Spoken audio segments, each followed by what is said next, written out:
غور کے ساتھ سورہ مومنون کی ان ابتدائی آیات پر غور کرنا چاہیے۔ رب فرماتا ہے قد افلح المؤمنون، تحقیق مومن کامیاب ہو گئے۔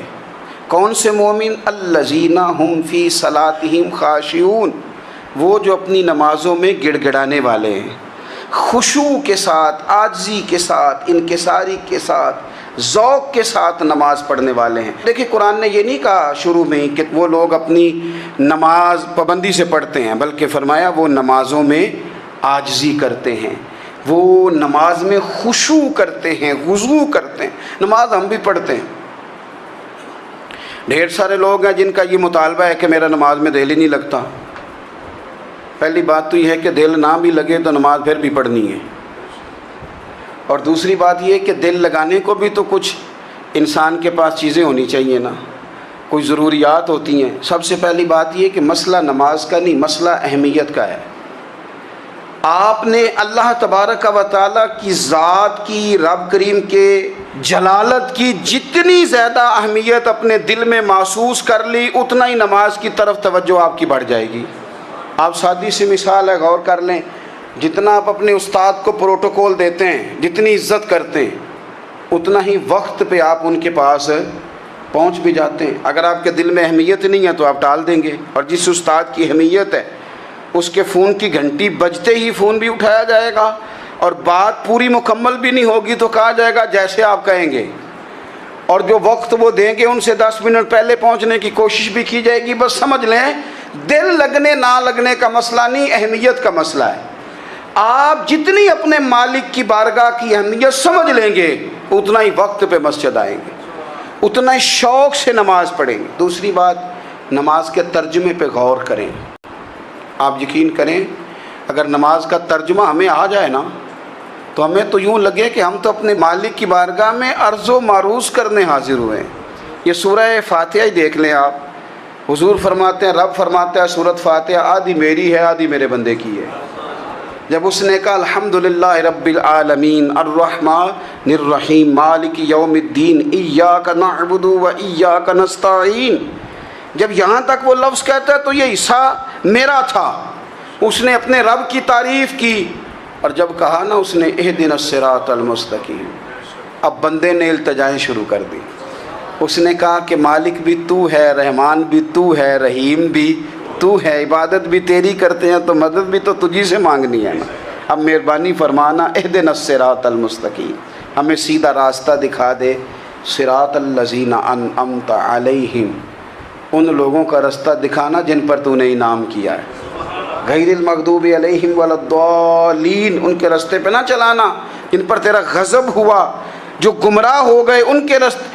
تو نماز میں جب ترجمے پر آپ کا غور ہوتا ہے تو آپ کا تو دل خود بخود لگ جاتا ہے، شوق بڑھ جاتا ہے آپ کا۔ تو اتنی چیزیں ہم زندگی میں یاد کرتے ہیں، تو اگر ترجمہ بھی نماز کا یاد کر لیں اور پھر شوق سے پڑھیں تو آپ یقین کریں طبیعت کھنچی چلی آئے گی۔ ہمارے یہاں کچھ لوگ نماز پڑھتے ہیں پر بڑی لاپرواہی سے پڑھتے ہیں، کبھی ادھر دیکھتے ہیں کبھی ادھر دیکھتے ہیں، کبھی بال سہلاتے ہیں۔ وہ میں نے دیکھا ہے سجدے جا رہے ہیں تو سیانے سیانے بندے کبھی کپڑے کو چھیڑ رہے ہیں، کبھی جگہ کو چھیڑ رہے ہیں۔ میرے نبی کریم صلی اللہ تعالیٰ علیہ وسلم نے فرمایا ان لوگوں کا کیا حال ہے جو اپنی نماز میں نظریں آسمان کی طرف اٹھاتے ہیں، رکوع سے اٹھے تو اوپر دیکھنا شروع کر دیا، کیا حال ہے ان کا۔ اور پھر حضور نے ایک موقع پر تو سختی فرمائی، فرمایا جو نماز پڑھتے اپنی نظریں آسمان کی طرف اٹھاتا ہے وہ باز آ جائے، ورنہ ایسا نہ ہو کہ رب اس کی آنکھیں ہی چھین لے، وہ باز آ جائے اس کام سے۔ خشوع کے ساتھ نماز پڑھے، عاجزی کے ساتھ نماز پڑھے، اس کا دل لگا ہوا ہو نماز کے اندر۔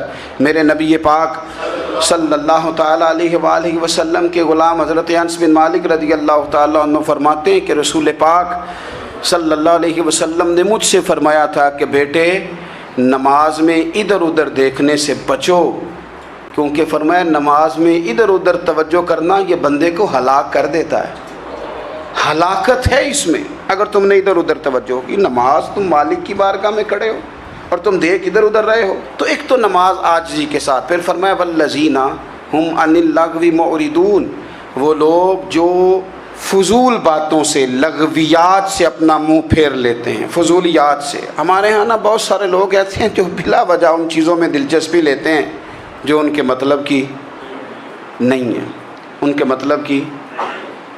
مطلب آپ کسی سے ملنے کہتے ہیں کیا حال ہے؟ ٹھیک ہے جی۔ بچوں کا کیا حال ہے؟ ٹھیک ہے۔ بچے کتنے ہیں؟ تو بھئی آپ کو جب پتہ ہی نہیں تھا کتنے ہیں تو حال کیوں پوچھا آپ نے؟ آپ کرتے کیا ہیں؟ آپ کا بڑا بھائی کیا کرتا ہے؟ چھوٹا بھائی کیا کرتا ہے؟ ابا جی کیا کرتے ہیں؟ بھئی آپ کے مطلب کی بات نہیں، آپ مطلب کی، مقصد کی بات کریں، بے مقصد باتوں میں الجھنے کی ضرورت نہیں ہے۔ دیکھیں، اپنا ادارہ میں چلاتا ہوں، اپنا گھر آپ چلاتے ہیں، اپنی ڈیوٹی آپ کرتے ہیں۔ آپ کو زیادہ بہتر پتہ ہے کہ آپ اپنا گھر کیسے چلا رہے ہیں، مجھے زیادہ بہتر پتہ ہے کہ میں مدرسہ، مسجد، مجھے زیادہ بہتر پتہ ہے اس کے اندر کون سی اصطلاح کس طرح کرنی ہے، یہ مجھ سے زیادہ بہتر کوئی بندہ جانتا نہیں۔ اب ہم کیا کرتے ہیں، جب ہم دوسرے کے کام میں مداخلت کرتے ہیں تو دو نقصان ہوتے ہیں۔ ایک تو اس کے ساتھ ہمارا رائے کا اختلاف ہو جاتا ہے، اور دوسرا ہمارے اپنے بہت سارے کام رہ جاتے ہیں، کیونکہ ہماری توجہ ہی دوسرے کی جانب تھی، اپنے بڑے سارے کام رہ جاتے ہیں۔ اس لیے بہت ساری ایسی چیزیں ہیں جن میں بلا وجہ کوئی مقصد نہیں۔ ہم پرانے لوگوں سے باتیں سنا کرتے تھے، ہمارے بزرگ کہا کرتے تھے جڑے پنڈ جانا نہیں، جڑے پنڈ جانا نہیں اودا راہ پوچھنے دی کی لو۔ لغویات میں نہ الجھیں، فضولیات میں نہ الجھیں، یعنی ٹو میں رہنا، ٹو میں۔